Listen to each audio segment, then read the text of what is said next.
that $800 you made in 20 seconds. Add that to the value of what you are.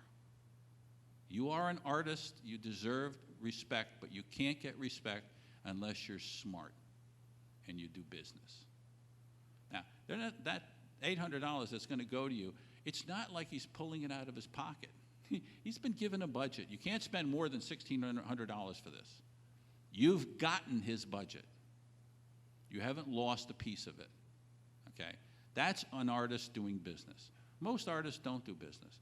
If you walk out of this place and, yeah, there's an award and all the rest of it, but the next time you speak to somebody and you want to bid for a price and you want to set in a price, you have that conversation just the way I said it, and you make money, you'll understand that for that period of time, you've made that money. For 20 seconds. 20 seconds, you made $800. Remember that. Oh, we were talking about enjoying artwork.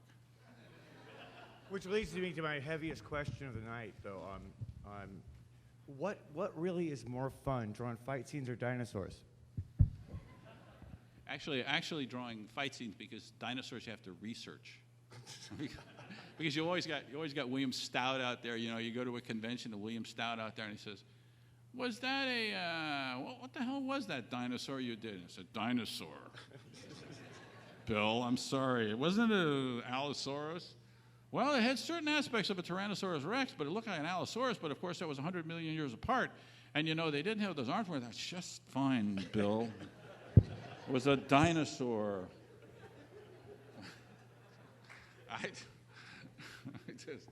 Dinosaurs are hard to do. But I like to research dinosaurs, and I like to do that. But, you know, if they got you on a budget time-wise, much better to do fights.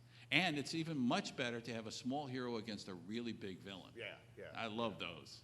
Because they can always go for the groin injuries. That's right. Kick them in the nuts. Oh, sorry. I didn't say that. Son, I didn't say that.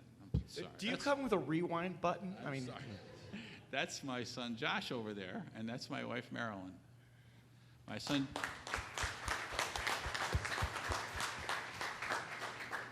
Josh has just been accepted into School of Visual Arts. Oh my! Wow, that's cool. Hi, I've just got one question. Do you remember the very first comic you actually did?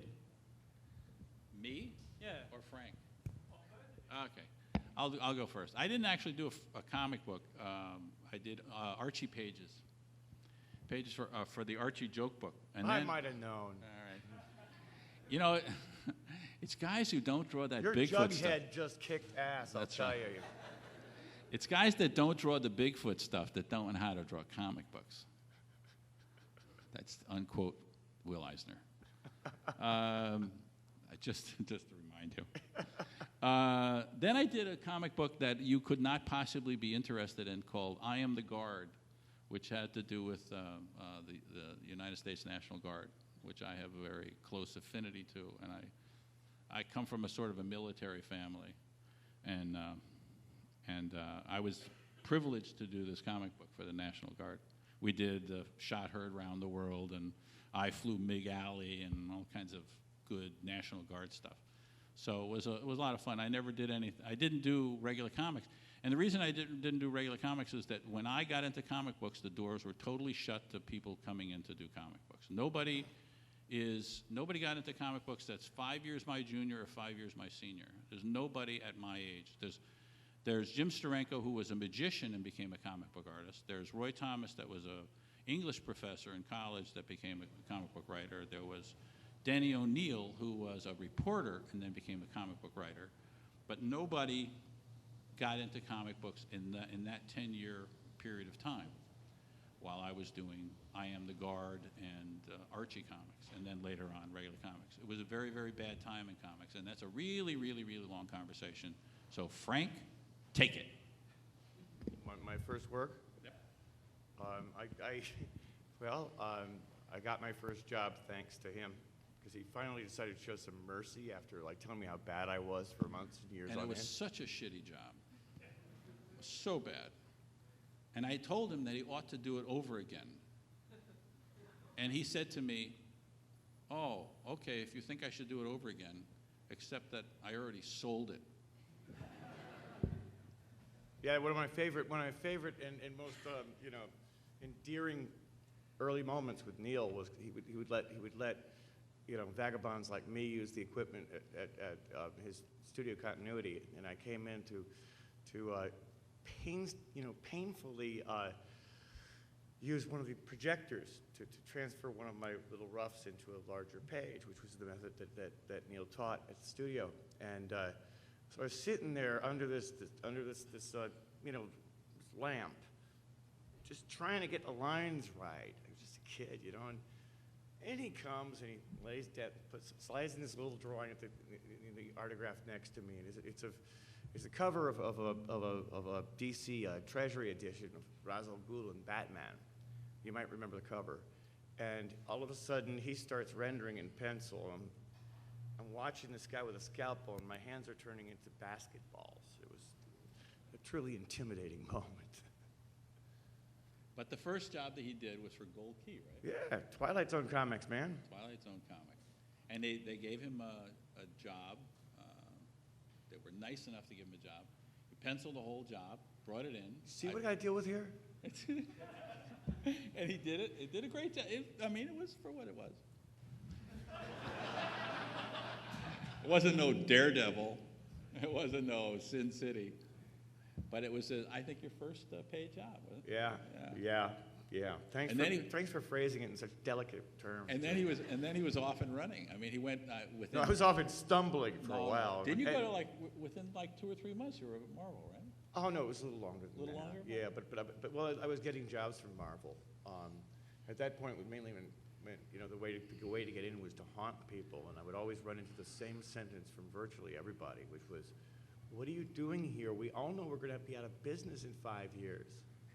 Well, flash forward 25 years, and here we are. And we're making movies of comic books. Yeah? You have a question over there. Yeah, hi. This is more of a creative question, really. Both of you are known for... You're saying that your question is going to be creative? I just made it up, actually, yeah. Oh. Or is it going to be semantic like yours? Both of you are known for kind of injecting a new way of looking at an already established kind of idea in comics. Both of you, Batman particularly, but other things as well. What I'm asking is, back when both of you did that kind of like revolutionary take on the character, you took it from being kind of a caricature into being a more mature, more well-rounded, book. Nowadays, it's on the other hand, it's Superman who is much more iconic, or not iconic, more, I don't know, it's not as well-rounded, I guess. People don't really get the character anymore. So from your point of view, like whatever techniques you did, if you want to kind of talk about how you looked at the character differently from other people, how could you apply that to a character like Superman today, who is in the same position as Batman was 20 or 30 years ago? I don't know. I'd almost argue Batman's still in the same position. I think both what Neal and I both did, we just took it extremely seriously coming in. Later comes the humor and the real simple joy of the fantasy.